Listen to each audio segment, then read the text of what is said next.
his way as quickly as he can over to the MWR tent. That's the Morale, Wellness, and Recreation tent. It's a place where the soldiers can play ping pong and where they can play cards. It's also a place where they can watch TV. He said he's going to watch this speech despite the fact that it is just 3:55 in the morning here. He said he wouldn't miss this for the world. This is historic.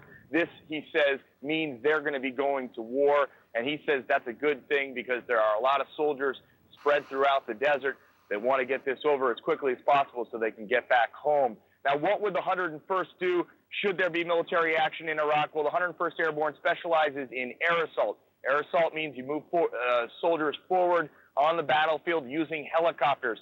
We saw a rehearsal today, a training exercise where the soldiers were practicing setting up what are called FARPs, forward area refueling and rearming points, basically gigantic gas stations in the middle of the desert for helicopters. Helicopters come in, they refuel, and then they can go on from there. Once they've exhausted their fuel supply, they land. They can take those troops, those infantry troops, further into the battlefield.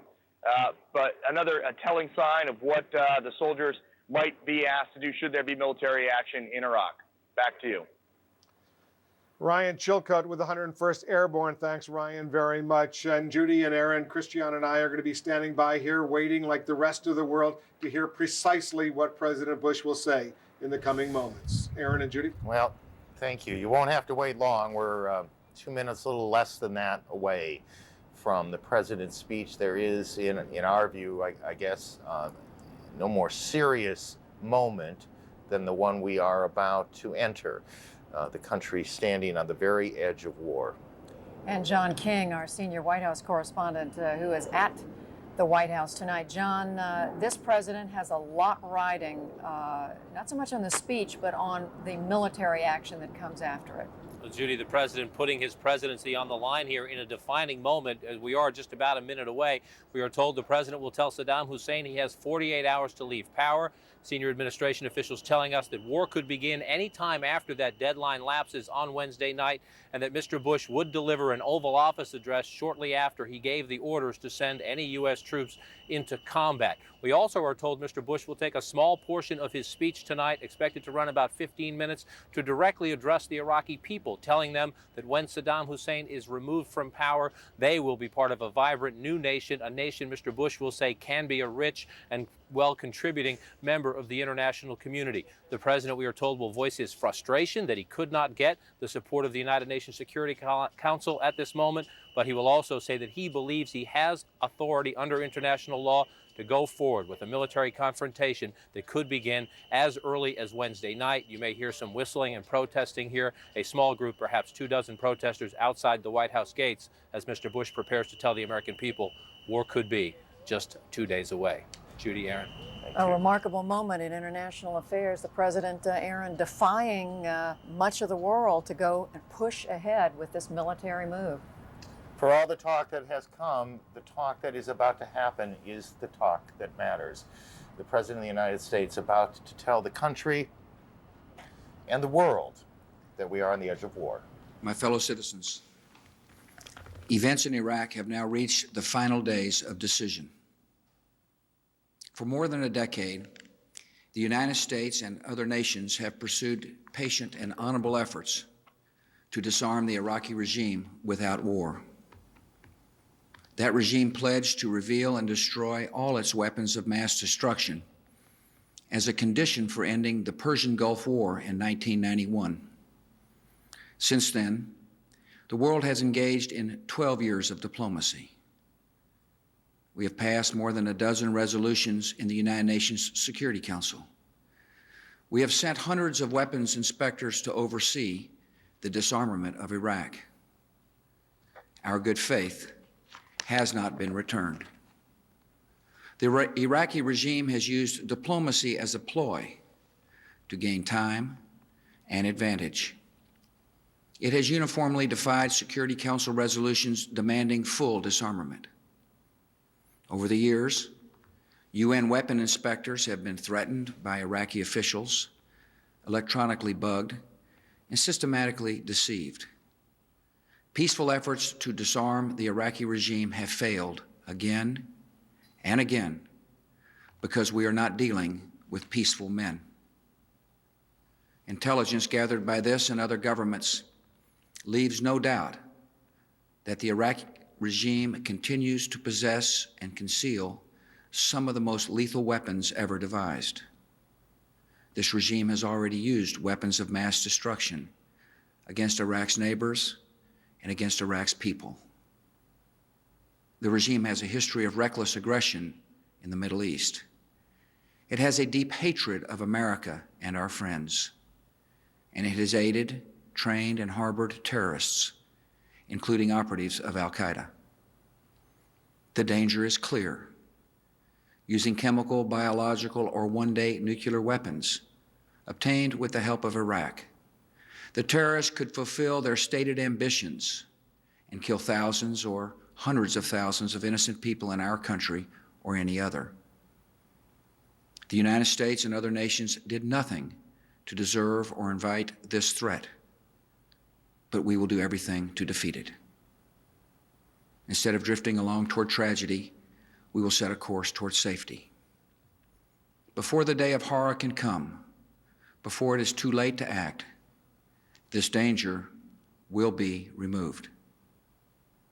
The United States of America has the sovereign authority to use force in assuring its own national security. That duty falls to me as Commander-in-Chief.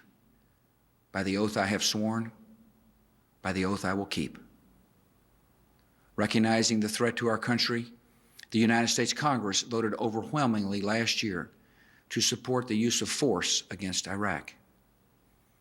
America tried to work with the United Nations to address this threat because we wanted to resolve the issue peacefully.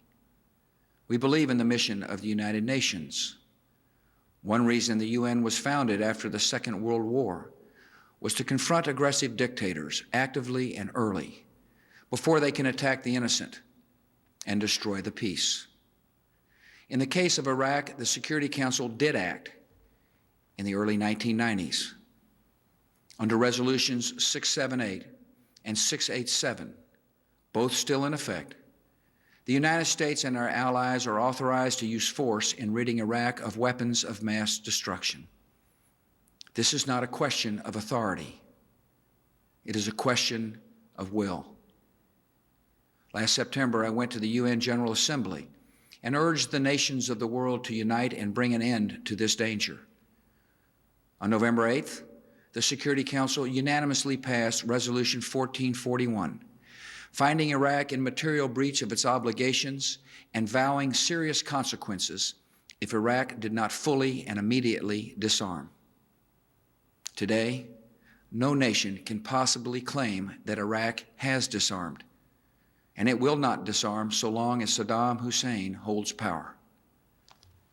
For the last 4.5 months, the United States and our allies have worked within the Security Council to enforce that council's long-standing demands.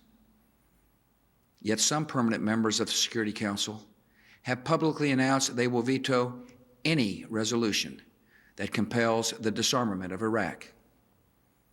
These governments share our assessment of the danger, but not our resolve to meet it.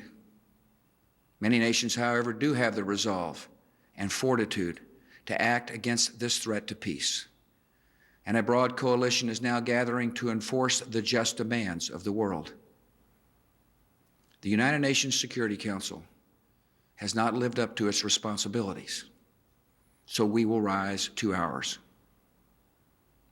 In recent days, some governments in the Middle East have been doing their part. They have delivered public and private messages urging the dictator to leave Iraq so that disarmament can proceed peacefully. He has thus far refused. All the decades of deceit and cruelty have now reached an end. Saddam Hussein and his sons must leave Iraq within 48 hours. Their refusal to do so will result in military conflict, commenced at a time of our choosing. For their own safety, all foreign nationals, including journalists and inspectors, should leave Iraq immediately. Many Iraqis can hear me tonight in a translated radio broadcast, and I have a message for them. If we must begin a military campaign, It will be directed against the lawless men who rule your country and not against you. As our coalition takes away their power, we will deliver the food and medicine you need. We will tear down the apparatus of terror, and we will help you to build a new Iraq that is prosperous and free. In a free Iraq, there will be no more wars of aggression against your neighbors, no more poison factories, no more executions of dissidents, no more torture chambers and rape rooms. The tyrant will soon be gone. The day of your liberation is near. It is too late for Saddam Hussein to remain in power. It is not too late for the Iraqi military to act with honor and protect your country by permitting the peaceful entry of coalition forces to eliminate weapons of mass destruction. Our forces will give Iraqi military units clear instructions on actions they can take to avoid being attacked and destroyed. I urge every member of the Iraqi military and intelligence services, if war comes, do not fight for a dying regime that is not worth your own life. And all Iraqi military and civilian personnel should listen carefully to this warning. In any conflict, your fate will depend on your actions. Do not destroy oil wells, a source of wealth that belongs to the Iraqi people. Do not obey any command to use weapons of mass destruction against anyone, including the Iraqi people. War crimes will be prosecuted. War criminals will be punished. And it will be no defense to say, I was just following orders. Should Saddam Hussein choose confrontation, the American people can know that every measure has been taken to avoid war, and every measure will be taken to win it. Americans understand the cost of conflict because we have paid them in the past. War has no certainty except the certainty of sacrifice. Yet the only way to reduce the harm and duration of war is to apply the full force and might of our military, and we are prepared to do so. If Saddam Hussein attempts to cling to power, he will remain a deadly foe until the end. In desperation, he and terrorist groups might try to conduct terrorist operations against the American people and our friends. These attacks are not inevitable. They are, however, possible. And this very fact underscores the reason we cannot live under the threat of blackmail. The terrorist threat to America and the world will be diminished the moment that Saddam Hussein is disarmed. Our government is on heightened watch against these dangers. Just as we are preparing to ensure victory in Iraq, we are taking further actions to protect our homeland. In recent days, American authorities have expelled from the country certain individuals with ties to Iraqi intelligence services. Among other measures, I have directed additional security at our airports and increased Coast Guard patrols of major seaports. The Department of Homeland Security is working closely with the nation's governors to increase armed security at critical facilities across America. Should enemies strike our country, they would be attempting to shift our attention with panic and weaken our morale with fear. In this, they would fail. No act of theirs can alter the course or shake the resolve of this country. We are a peaceful people, yet we're not a fragile people, and we will not be intimidated by thugs and killers. If our enemies dare to strike us, they and all who have aided them will face fearful consequences. We are now acting because the risks of inaction would be far greater. In 1 year or 5 years, the power of Iraq to inflict harm on all free nations would be multiplied many times over. With these capabilities, Saddam Hussein and his terrorist allies could choose the moment of deadly conflict when they are strongest. We choose to meet that threat now, where it arises, before it can appear suddenly in our skies and cities. The cause of peace requires all free nations to recognize new and undeniable realities. In the 20th century, some chose to appease murderous dictators whose threats were allowed to grow into genocide and global war. In this century, when evil men plot chemical, biological, and nuclear terror, a policy of appeasement could bring destruction of a kind never before seen on this earth. Terrorists and terrorist states do not reveal these threats with fair notice in formal declarations. And responding to such enemies only after they have struck first is not self-defense, it is suicide. The security of the world requires disarming Saddam Hussein now. As we enforce the just demands of the world, we will also honor the deepest commitments of our country. Unlike Saddam Hussein, we believe the Iraqi people are deserving and capable of human liberty. And when the dictator has departed, they can set an example to all the Middle East of a vital and peaceful and self-governing nation. The United States, with other countries, will work to advance liberty and peace in that region. Our goal will not be achieved overnight, but it can come over time. The power and appeal of human liberty is felt in every life and every land. And the greatest power of freedom is to overcome hatred and violence and turn the creative gifts of men and women to the pursuits of peace. That is the future we choose. Free nations have a duty to defend our people by uniting against the violent. And tonight, as we have done before, America and our allies accept that responsibility. Good night, and may God continue to bless America. President, tonight from the White House, no matter how much you know in advance, no matter how literally you know the words that will be spoken, until you hear them, you don't appreciate the power of them. Before the day of horror can come, before it is too late, the danger, Saddam Hussein, will be removed. Well, and the president made it very clear, if it wasn't already clear,